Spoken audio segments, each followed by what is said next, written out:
Hello from Rondekop on Oldenburg Vineyards.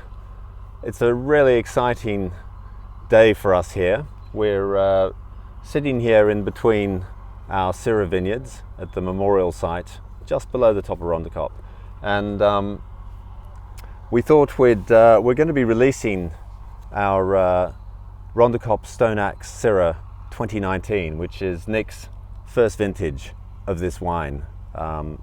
And we thought we'd just actually do it in the vineyards and tell you a little bit about Syrah, and Nic's going to tell you about this wine, and it's a little bit early in the morning, but we're also going to taste it, which I think we'll have fresh palates. There we go. You want to definitely crack the cork on that baby? Yeah. So we've planted Syrah on, currently we have 3 blocks of Syrah. They're called 8, 9 and terraces, and they're right on the top of Rondekop. Rondekop's about 410 meters in this, right in the middle of the Bunhook Valley Amphitheatre, and it's a very, very windy site. The southeaster, when it blows, can just whistles over the hill at sometimes well over 100 kilometers an hour, and these vines have all been planted in a direction that minimizes the impact of the wind and takes the benefit of the gentle breezes when they're more gentle. It's also a very, very rocky site. I mean, it's I don't know, I think it's at least 50% rock up here. I think right at the top it's probably 70. Oh, that sounds good. 70% rock. But Syrah loves it up here, and well, you can see in the color there.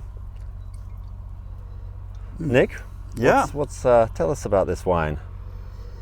Well, yeah, as you said, from 2 blocks from OV9, the block just underneath us, and it's a section which was whole berry fermented. So we destemmed it into tank for natural fermentation, and then this wine went into 300 and 500 litre barrels. A little bit of new oak, not a lot, I think maybe 25% new 500 litre barrels. Yeah. And then what I did is when I put the blend together, T1, which is a block basically just around the corner here, bushvine block, I had 100% whole bunch fermented. So I take the whole clusters, threw it into the tank, we stomped on it and fermented it naturally in that way, so with the stalks and everything. And I found that T1 was much lighter in color, but it had this beautiful aromatics and perfume to it. So what I did was I blended 10% of T1 into the OV9 part. Just to And give it a is little bit of that aromatics. giving that sort of it's got a lovely perfume nose on this? Is that That's it. You know, that's lots it. of brambleberries, raspberries, just lovely fruit on this wine, and then in barrel for 14 months. So, but as I said, mostly old 500s, 300s, and then a few new 500s. So, yeah, a wine that's definitely got legs, a wine that will hold. Yeah, let's have it. You know, I haven't had breakfast yet. No, this is definitely my breakfast. This is the way to go. Breakfast of champions.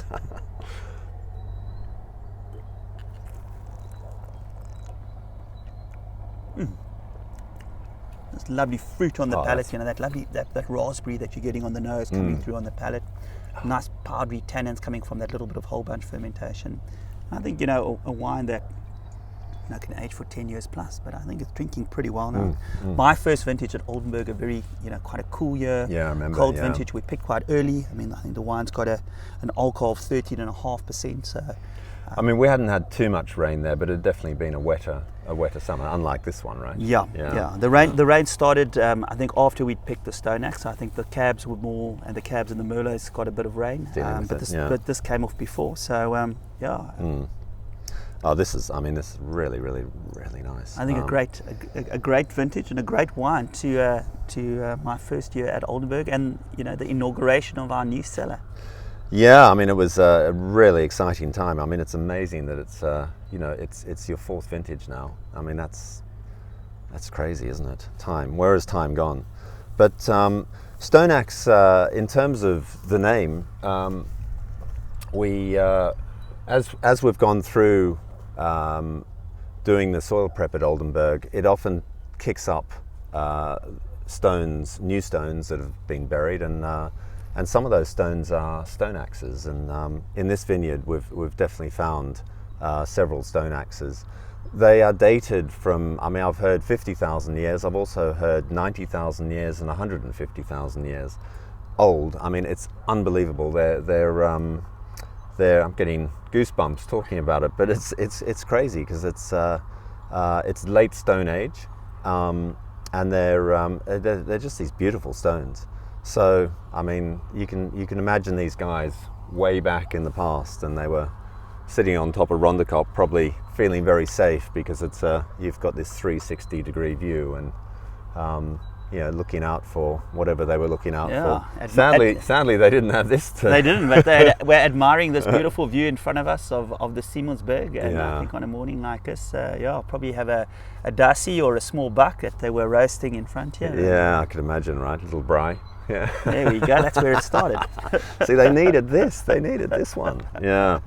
But so it's obviously it's an appropriately named wine because it is all about, it's about this place, this site, and I think it's let's just in terms of the future for Syrah on Oldenburg in particular.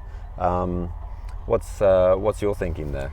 Yeah, we've actually got two sites that we've just started preparing.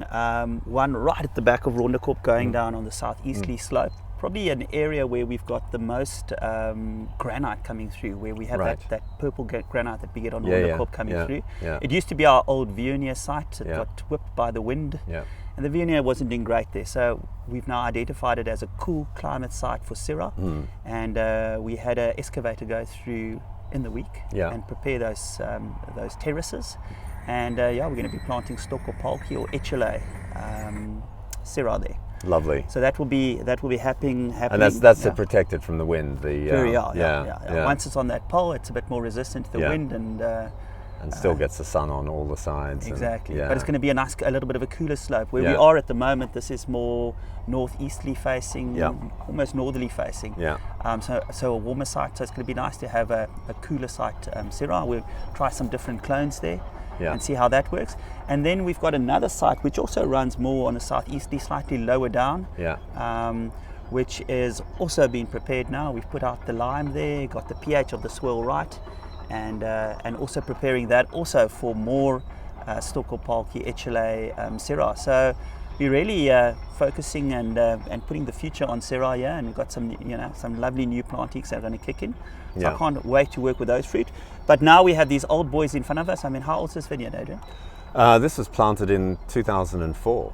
So it's we're in the 18 years old. So it's getting older. It's looking great. It's but it'll be nice to have some younger Syrah to use too, and I think it's just fantastic because we've got, if you think about, we're literally planted on, once we get that new block in, we're going to be really planted on sort of 3/4 of the circumference of the hill on different, so we've got different slopes, different aspects, different soils. I think in terms of the sort of components, I presume that really brings you a lot of stuff to work on in the cellar. No, it's going to give me lots of elements to play with, and what's nice about the cold climate, especially the cooler facing Syrah and the clones we're looking to plant, we're going to get a lot of spice and a lot of pepper, white pepper, black pepper, cloves, and that spice coming from the cooler. While where we are, depending on how ripe we pick, your darker fruits. So think of your brambleberries and black currants, and then also your red fruit spectrum. So even going into dark cherry, red currants. I think that's good. I think for me, drinking this at breakfast, I think after you've explained that, it's the perfect drink for breakfast. So it is, and on some of the new the wines that we have in the moment, we've since this 2019 vintage, we've introduced some of the concrete eggs, which I'm experimenting with some Syrah on, and also the big 2,500 litre Austrian oak Fudras. Yeah, that's a good one. Which you'll have to wait for 2020 to be able to taste those wines. So definitely trying lots of different components. I've brought in a lot of whole bunch fermentation. Everything's done wild yeast with our natural fauna, and even looking at the fermentation of the Syrahs at the moment, because they're almost dry. by the time now. Okay. Wow. And the fermentations are going really well, getting some lovely flavors coming off there. So, Wow, that's exciting. No, I think the future of Syrah and Rondekop is definitely anchored in. Yeah, I mean, you know, it seems that Rondekop was made for Syrah. But I mean, in terms of this harvest, I think it was quite interesting.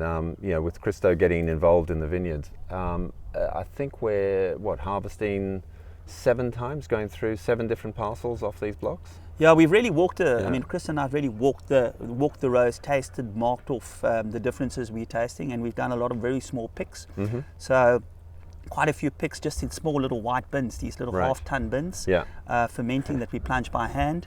And we'll basket press all those components separately, keep them separate, and then, you know, put this Stone Axe blend together from all those components, depending if we're looking for aromatic structure.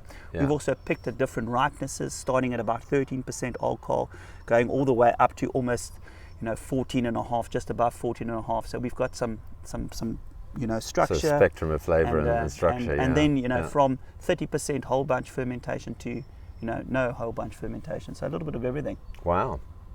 That's exciting, yeah. Well, certainly, I mean, walking through the vineyards, tasting the grapes, it looks like we've got some great fruit this year. And that heat in the summer has not been a problem at all, has it? No. I mean, the Syrah reacts well. You know, it's a warm climate variety. If you've ever been to the Côte Rôtie, it's hot and it loves a little bit of heat. So it's looking great. Well, listen, all I can say is congratulations on this Stone Axe 2019. I mean, this is a stunning wine. We actually had a bottle the other night, and it was really, really beautiful. So, well done. Cheers, yeah. Nice to have another one of my babies in the market. Absolutely. It's great to be out there with this. Cheers. And I think we should meet more often for breakfast. We should.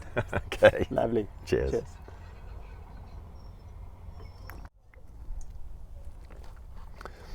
Oh yeah, I just need to put my marketing hat on. It's actually been released in early April in the tasting room, this wine, and I think we've got just under 1,000 bottles. So it's, you know, it's a very small run, but I don't think you should hang about. Cheers. Cheers.